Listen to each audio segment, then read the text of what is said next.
Hello साथियों, मैं पंकज मिश्रा स्वागत करता हूं आपके अपने परिवार लक्ष्य एकेडमी यूट्यूब चैनल पर। साथियों, आप लोग जानते हैं कि हम आपको अभी तक रीजनिंग का चैप्टर पढ़ा रहे थे, तो इम्पोर्टेंट चैप्टर लगभग हम आपको पढ़ा चुके हैं और 2-3 चैप्टर अभी और बचते हैं। इसके बाद में साथियों हम आपको रीजनिंग के बाद में आपको मैथ की क्लासेस पढ़ाएंगे और हिंदी की क्लासेस। जीके जीएस हमने आपको पूरा करवा दिया है और कुछ चैप्टर बचते हैं, उनको भी हम किसी दिन देख लेंगे।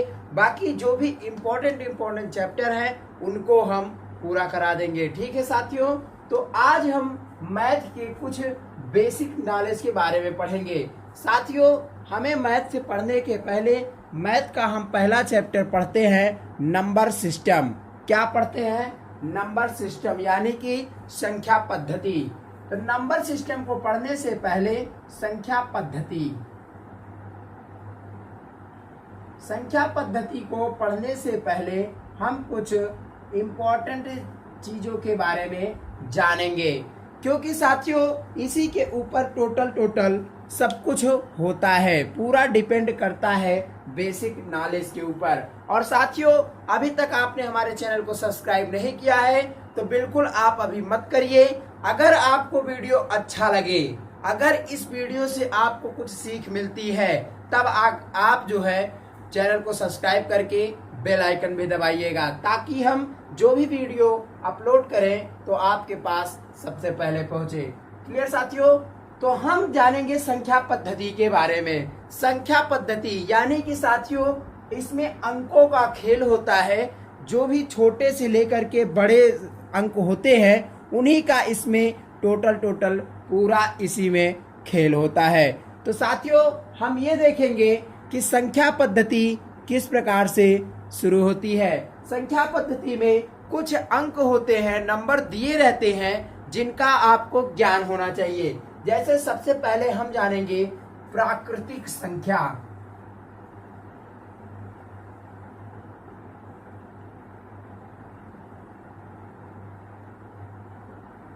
प्राकृतिक संख्या जिसे हम नेचुरल नंबर भी कहते हैं। ठीक है साथियों, तो प्राकृतिक संख्या यानी कि प्रकृति से दी हुई संख्या। तो प्रकृति में हम लोग रहते हैं और हम लोगों को अगर गिनती गिनने के लिए बोला जाता है तब हम किस प्रकार से गिनती करते हैं आप अनुभव कर सकते हो। किस प्रकार से हम गिनते हैं, एकदम सिंपल सी एकदम बताऊंगा, ऐसा जाएगा सीधा दिमाग में। ठीक है साथियों, दिमाग में जाएगा, ये मेरा वादा है। आप वीडियो में लगातार बने रहिए और देखते रहिए कि हम आपको किस प्रकार से सिखाते हैं। ठीक है साथियों, तो प्राकृतिक संख्या यानी कि प्रकृति की संख्या जो होती है, यानी कि प्रकृति के अंतर्गत कई लोग रहते हैं, जानवर भी रहते हैं, पशु पक्षी भी रहते हैं और मनुष्य भी रहते हैं। लेकिन साथियों आपको बता दें कि जानवर लोग तो पढ़ते नहीं है, मनुष्य ही एक ऐसा प्राणी है जो सर्वशक्तिमान है। वो क्या करता है, वो सर्व ज्ञानी है, मनुष्य ही सब कुछ जानता है, बाकी मनुष्य के अलावा इतनी जानकारी किसी के पास में नहीं है। ठीक है साथियों, तो प्रकृति की संख्या, जब हमें संख्या गिनने को बोला जाता है तब हम किस प्रकार से संख्या गिनते हैं, वही संख्या गिनते हैं 1 2 3 4 5 6 7 8 ऐसे करके अनंत तक हम इसको गिन कर ले जाते हैं। तो साथियों आज से आपका डाउट क्लियर हो गया होगा कि प्राकृतिक संख्या वे संख्याएं हैं जो हम लोग गिनती करते हैं। जैसे 1 से शुरू होती है और अनंत तक जाती है, उसे ही प्राकृतिक संख्या कहा जाता है। 1 2 3 4 5 6 7 ऐसे करके अनंत तक ये जाएगी। इसका कोई संख्या नहीं है, कोई निश्चित मान नहीं है कि अधिकतम कितना हो सकता है, ये अनंत तक जाएगी। ठीक है दोस्तों, तो उम्मीद करते हैं आपको यह समझ में आ गया होगा। तो आप लोग इसे देखते रहिए। अब हम इसके बारे में थोड़ा सा कुछ और जानकारी आपको देते हैं कि नेचुरल नंबर प्राकृतिक संख्या 1 2 3 4 5 कहते हैं। ठीक है साथियों, इसे ही एक नाम और दिया जाता है, इसे हिंदू अरबी संख्या कहते हैं।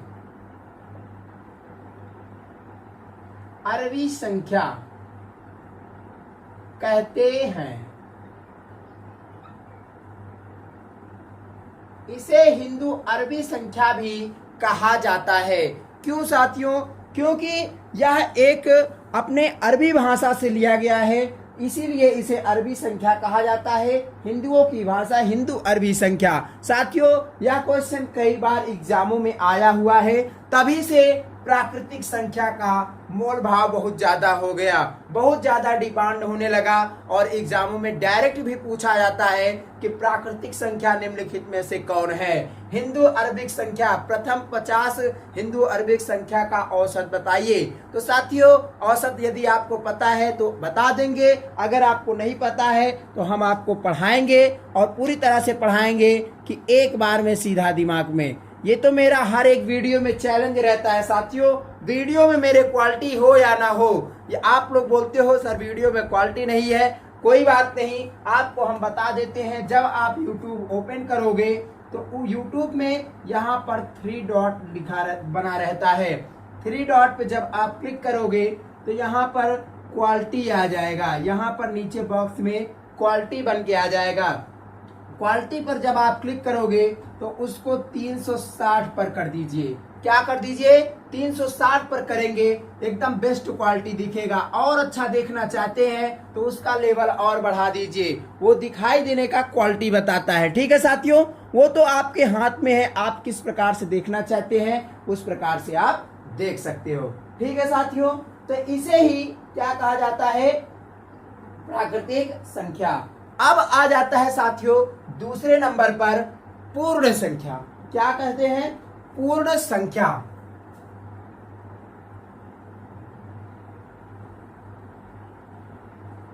पूर्ण संख्या किसे कहते हैं? हम अक्सर देखते हैं साथियों कि हमें हमेशा डाउट रहता है कि पूर्ण संख्या क्या होगी, प्राकृतिक संख्या क्या होगी, हमेशा कंफ्यूजन पैदा होता है। तो दोस्तों, आज से no doubt, no confusion, no problem, कुछ भी नहीं साथियों, एकदम आपको हम छोटे लेवल से एकदम जीरो से हीरो लेवल तक पहुंचाएंगे, ये मेरा आपसे वादा है। साथियों, इसे पूर्ण संख्या किसे कहते हैं? पूर्ण संख्या यानी पूर्ण मतलब कि पूरा बोल रहा है। क्या बोल रहा है? पूरा। तो पूरा कहां से शुरू होता है साथियों? मैं आपको बताता हूं। जब यह प्राकृतिक संख्या हो गया, यानी कि प्रकृति की संख्या जब ये हो गई, 1 से शुरुआत हुई, तो इसको पूरा करने के लिए साथियों अभी वो भी एक अंक है, उसे 0 कहते हैं। क्या कहते हैं? 0 कहते हैं। तो यह इसकी शुरुआत 0, 1, 2, 3, 4, 5, 6, 7, 8 और ऐसे ऐसे करके ये भी अनंत तक चला जाता है। ठीक है साथियों, तो यह पूर्ण संख्या हो गई, यानी कि जब 0 से शुरू हुआ तब ये पूरी तरह से बन चुकी है अपने श्रेणी में, तो इसीलिए इसे पूर्ण संख्या कहा जाएगा। ठीक है साथियों, होल नंबर। ठीक है साथियों, पूर्ण संख्या। साथियों, आप लोग को अब उम्मीद है कि समझ में आ गया होगा, आज से कोई डाउट नहीं होगी। ठीक है साथियों, अपने नेक्स्ट टॉपिक पर चलते हैं। अब अगला टॉपिक क्या बचता है? आपको पता होगा सम संख्या के बारे में। सम संख्या लगभग सबको पता होता है, लेकिन अभी जो नए विद्यार्थी हैं या और कुछ लोग हैं जिसका डाउट है, तो वो आज से अपना डाउट क्लियर कर लें। ठीक है साथियों, तो सम संख्या वे संख्याएं होती हैं जो पूरी तरह से 2 से विभाजित हो सके, जो पूरी तरह 2 से विभाजित हो। ठीक है साथियों, जैसे में है 2, 4, 6, 8, 10, यानी कि साथियों ये हमेशा बराबर रहेगा। 2, 8, 10, 12, 14 ऐसे करके ये भी अनंत तक चला जाएगा। तो साथियों इसे ही सम संख्या कहते हैं, और इसी के जस्ट अपोजिट विषम होता है। ठीक है साथियों, तो सम विषम में तो उम्मीद करते हैं आपको कोई प्रॉब्लम नहीं होगा, क्योंकि यह जो है ये 2 से पूरी तरह से विभाजित होगा, उसे ही सम संख्या कहते हैं, और जो 2 से ना विभाजित हो उसे विषम संख्या कहते हैं। उसको भी हम आपको बता दे रहे हैं। विषम संख्या, विषम संख्या जो 2 से विभाजित ना हो। जैसे साथियों, जैसे है 1, 3, 5, 7, 9, ऐसे से करके ये भी अनंत तक चला जाता है। तो साथियों, उम्मीद करते हैं आपको वीडियो अच्छा लग रहा है। यदि अच्छा लग रहा है तो वीडियो को अपने दोस्तों के साथ ज्यादा से ज्यादा शेयर करें, ताकि जिन लोगों का भी ये, आप चाहे छोटे विद्यार्थी हो या बड़े विद्यार्थी हो, कुछ भी हो, कैसा भी हो, साथियों यहाँ से क्वेश्चन आपके 1 या 2 क्वेश्चन यहाँ से बनते ही बनते हैं।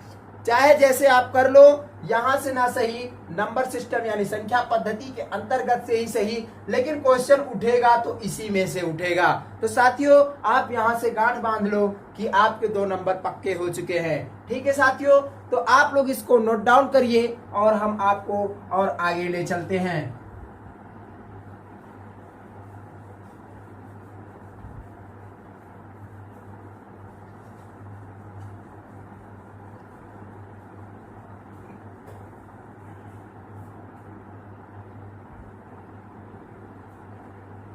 साथियों, अब हम आपको पढ़ाएंगे पूर्ण घन संख्या, वर्ग संख्या और घन संख्या क्या होती है। क्या आप बता सकते हो घन संख्या और पूर्ण घन संख्या, वर्ग संख्या क्या होती है? साथियों, आपको हम बताते हैं पूर्ण वर्ग संख्या। पूर्ण वर्ग संख्या वे संख्याएं जो पूर्ण वर्ग हों, उन्हें ही हम पूर्ण वर्ग संख्या कहते हैं। पूर्ण वर्ग संख्या वे संख्याएं जो पूर्ण वर्ग हों,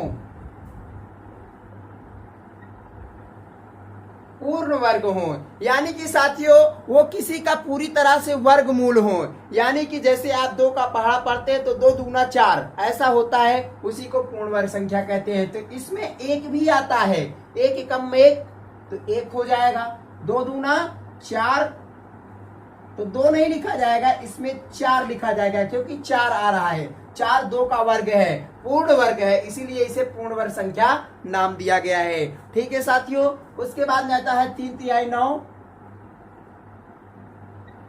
4 चौक 16। इस प्रकार से साथियों आप कितना भी लिख लीजिए, ये अनंत तक ये भी जाता है। ठीक है साथियों, तो उम्मीद करते हैं पूर्ण वर्ग संख्या भी आपके समझ में आ गई होंगी। ये बहुत बेसिक सी बातें हैं, छोटी छोटी बातें हैं, केवल 10-15 मिनट का वीडियो है, आप इसे देख लीजिए और पूरी तरह से आज से no doubt, no question, no कुछ भी नहीं करना। आपको एकदम सिंपल तरीके से पढ़ाऊंगा, ऐसा कि आपके दिमाग में सीधा लोड हो जाएगा। ठीक है साथियों, नेक्स्ट क्या है? पूर्ण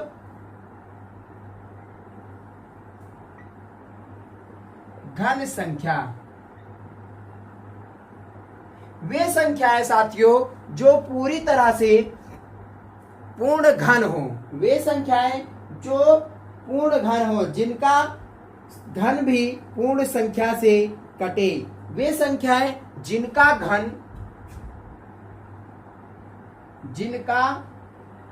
घन पूर्ण संख्या से कटे, पूर्ण संख्या से कटे, उसी को हम क्या कहेंगे? पूर्ण घन संख्या। जैसे साथियों इसमें हम आपको बता देते हैं, पूर्ण घन संख्या आपको निकालना आता होगा। जैसे आप निकालते हो 2 दूना 4 दूना 8, क्योंकि इसमें 3 पढ़ा जाता है। 2 का घन कैसे लिखा जाएगा? ऐसे कॉमा करके ऐसे लिखा जाता है। ठीक है साथियों, 2 का 3 घात उसको कहते हैं, बैलेंसी जिसे कहा जाता है, घात। ठीक है साथियों, तो इसमें क्या होगा कि वे संख्याएं जो पूर्ण संख्या से ही कटे, उसे ही वे घन संख्याएं जो पूर्ण संख्या से ही कटे, उसे पूर्ण घन संख्या कहा जाता है। इसमें 1 भी होगा। 1 का घन अगर आप करते हो तो आंसर निकल के 1 ही आएगा। ठीक है साथियों, यहाँ 1 से ही ज्यादा क्वेश्चन पूछा जाता है, इसलिए हम 1 आपको पूरी तरह से समझा रहे हैं। तो 1 हुआ और यहाँ पर 8 हुआ। 8 क्यों हुआ? क्योंकि 2 का आप घन करोगे तो 2 दूना 4 और 4 का दूना 8, 3 बार इसे पढ़ा जाएगा तो 2 दूना 4 और 4 दूना 8, तो 8 भी आ गया। और उसके बाद में साथियों यहाँ पर आ जाएगा 27। क्यों? क्योंकि यह 3 का घन है, 3 तिहाई 9 तिरिक 27, तो 27 भी आ जाएगा। और उसके बाद में आ जाएगा 64। 64 क्यों आ जाएगा 64? क्योंकि ये 4 का पूर्णतः घन है, 4 का घन है। 4 चौक 8 चौक 4 चौक 16 चौका 64। ठीक है साथियों, तो 64 भी आ गया। इसी प्रकार से 5 50 25 पंचे 125 हो जाता है। इसी प्रकार से आप इसे अनंत तक लेके जा सकते हो। ठीक है साथियों, तो उम्मीद करते हैं ये भी संख्याएं आपके समझ में आ गई होंगी। अगर आपको एक बार केवल वीडियो देखना है और आप देखते ही देखते आपको पूरी तरह से आने लग जाएगा। ठीक है साथियों, अब नेक्स्ट बचता है अभाज्य संख्या। अभाज्य संख्या किसे कहा जाता है साथियों? अभाज्य संख्या किसे कहा जाता है? अभाज्य संख्या। अभाज्य संख्या किसे कहा जाता है? अभाज्य संख्या यानी कि साथियों इसका सिंपल सा फंडा है अभाज्य संख्या। वे संख्या जो अभाज्य हो यानी कि वो ना कटे, ऐसी संख्या है। तो अभाज्य से हमें इतना पता चला, बाकी इसको हम याद कैसे करेंगे? वे संख्याएं जो एक से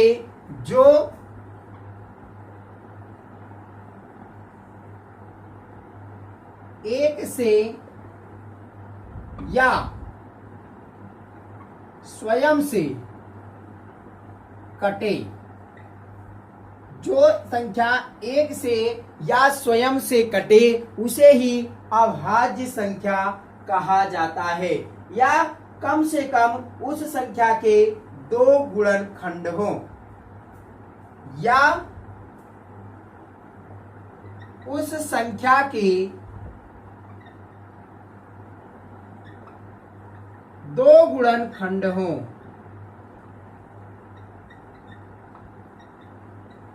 ठीक है दोस्तों, तो ये इसी संख्या को हम क्या कहेंगे? अभाज्य संख्या कहेंगे।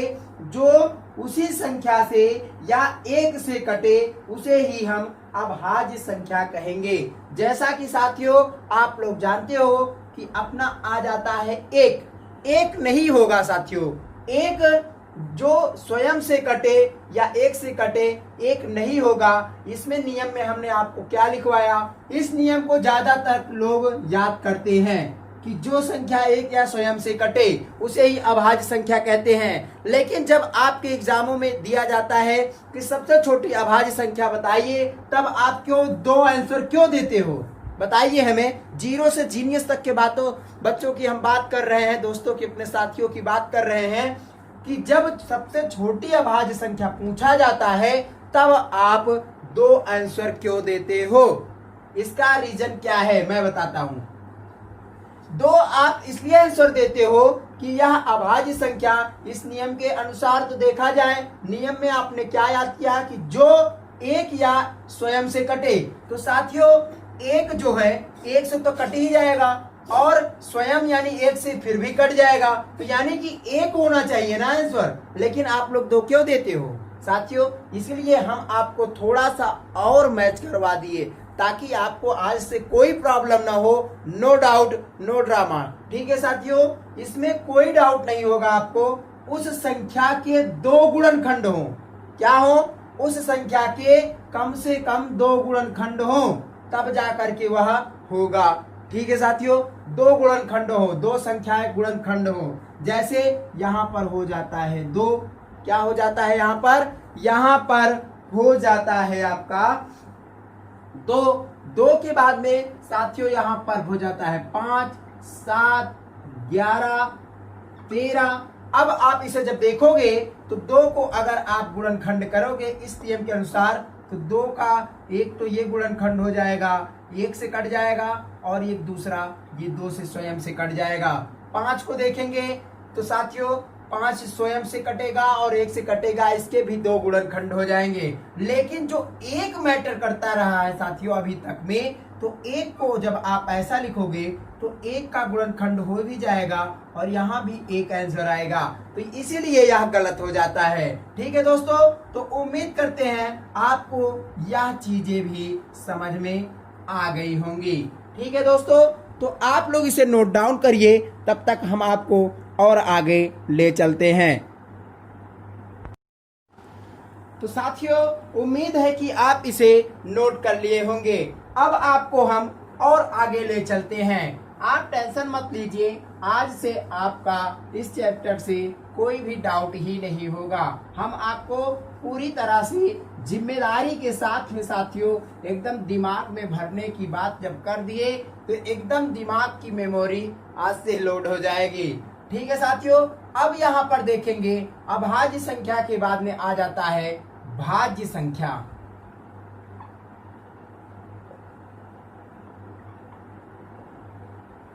भाज्य संख्या किसे कहते हैं साथियों? भाज्य संख्या यानी कि विभाजित हो जाए उसे ही भाज्य संख्या कहते हैं। तो साथियों जो संख्या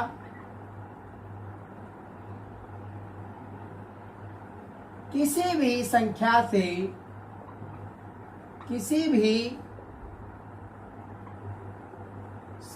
से विभाजित हो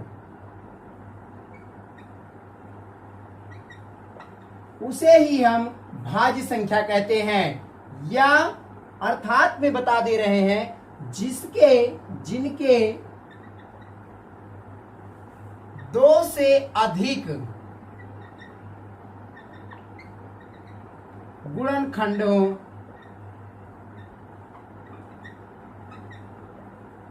ठीक है साथियों, वे संख्या जो किसी भी संख्या से कटे यानी कि विभाजित हो, अर्थात जिनके कम से कम 2 से अधिक गुणनखंड हो सके उन्हें ही हम भाज्य संख्या कहते हैं। क्या कहते हैं साथियों? उन्हें ही हम भाज्य संख्या कहते हैं। जैसा कि साथियों हम आपको बता दें 4, जैसा कि क्या है 4, तो साथियों इसके कितने गुणनखंड? आपको ज्यादातर बेटर यही पड़ेगा याद करने में। जो हम आपको बता रहे हैं, हम अपने ऊपर डिपेंड करके ये ट्रिक आपको बता रहे हैं। इसे आप एक बार नहीं याद करेंगे कोई टेंशन नहीं, लेकिन आप इसे याद कर लीजिए, बिल्कुल मैटर करेगा। साथियों 4 हो जाता है यहाँ पर 9। अब आपको इन्हीं 2 संख्याओं में हम आपको दिखा देते हैं। 4 कम से कम 2 से अधिक गुणनखंड हो, लगभग 3 के मान लीजिए करीब में, तो ये क्या हो जाता है, ये 1 से तो कट ही जाएगा और ये 4 से भी कट जाएगा और ये 2 से भी कट जाएगा, यानी कि 1 2 3 ये नियम फॉलो कर रहा है। साथियों हम अब पूरे सच्चाई के साथ में 110% पूर्णतः सत्य के साथ में हम कह सकते हैं कि यह भाज्य संख्या है। ठीक है दोस्तों, और अब हम ले लेते हैं 9 को देखा जाए तो यह 9 से भी कटेगा और यह 3 से भी कटेगा और ये 1 से भी कटेगा, यानी कि इसके भी 2 से अधिक गुणनखंड हो रहे हैं, तो ये भी है। इसी प्रकार से आप अनंत तक लेकर के जा सकते हैं, इसका कोई सीमा नहीं है। ठीक है साथियों, और अब आपको बता देते हैं एक और लास्ट टॉपिक बताते हैं, नहीं तो ज्यादा वीडियो बड़ी हो जाएगी, तो इसी में हम वाणी को अपने विराम देंगे। ठीक है दोस्तों, और कुछ बेसिक सी बातें हम आपको बताएंगे। जैसा कि साथियों सह अभाज्य संख्या आप सुने होंगे, सह अभाज्य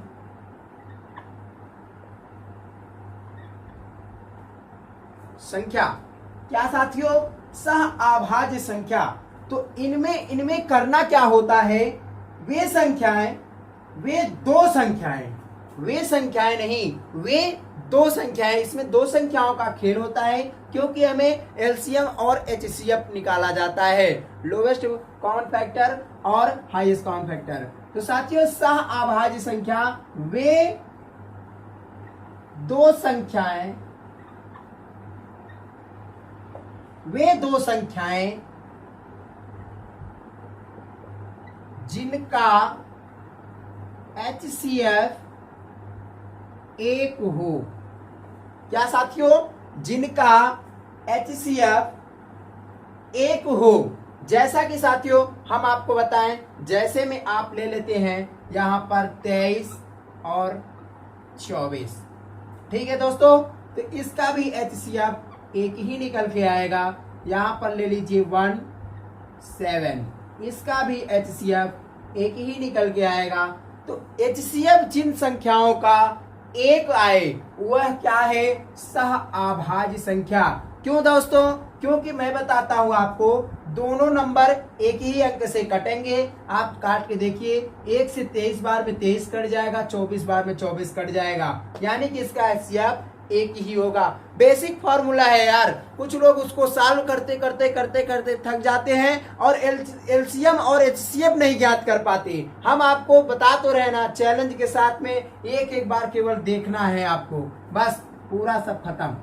ठीक है दोस्तों, अब हम एक क्वेश्चन आपको बताते हैं, दो question, important question, very most important, बहुत ही महत्वपूर्ण संख्या। ठीक है दोस्तों, 1 से 50 तक कितनी अभाज्य संख्या होती है? 1 से 50 तक कितनी अभाज्य संख्या, अभाज्य संख्या होती है? तो दोस्तों हम आपको बताते हैं 1 से 50 तक के बीच कितनी अभाज्य संख्या होती है। इसका कोई ट्रिक नहीं है कि आपको बस ऐसे बता दिए और आप ट्रिक लगाए साल हो गया, ऐसा नहीं है। आपको लिख के लेना पड़ेगा कि अभाज्य संख्याएं कौन कौन सी होती हैं। तो दोस्तों आप लिख लेना, अभाज्य संख्या जो नहीं कटती है, जो स्वयं से कटे या एक से कटे, ठीक है साथियों, उन्हीं को हम क्या कहते हैं? अभाज्य संख्या कहते हैं। सबसे छोटी अभाज्य संख्या क्या होती है?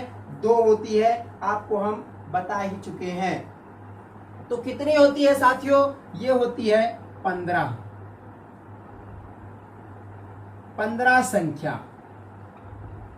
और यदि यही चीजें आपसे और पूछी जाए कि 50 से 100 तक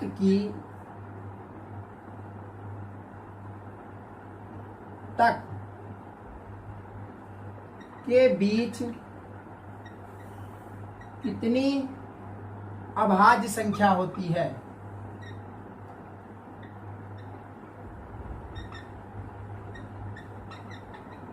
तो ये चीजें आपकी 10 हो जाती है। बस हो गया, सिंपल है। ये इसलिए हम आपको बता रहे हैं क्योंकि ये टेट, सुपर टेट के एग्जाम में आया है, यूपी पुलिस के एग्जाम में आया है, यूपीएसआई के एग्जाम में आया है, रेलवे ग्रुप डी के एग्जाम में आया है दोस्तों, इसीलिए हम आपको इसे बता दिए। तो दोस्तों आज का टॉपिक यहीं तक समाप्त करते हैं। उम्मीद करते हैं आपको सेशन अच्छा लगा होगा। अगर अच्छा लगा है तो हमें कमेंट बॉक्स में अपना जरूर आंसर बताइएगा। ठीक है दोस्तों, तब तक के लिए best of luck, bye bye.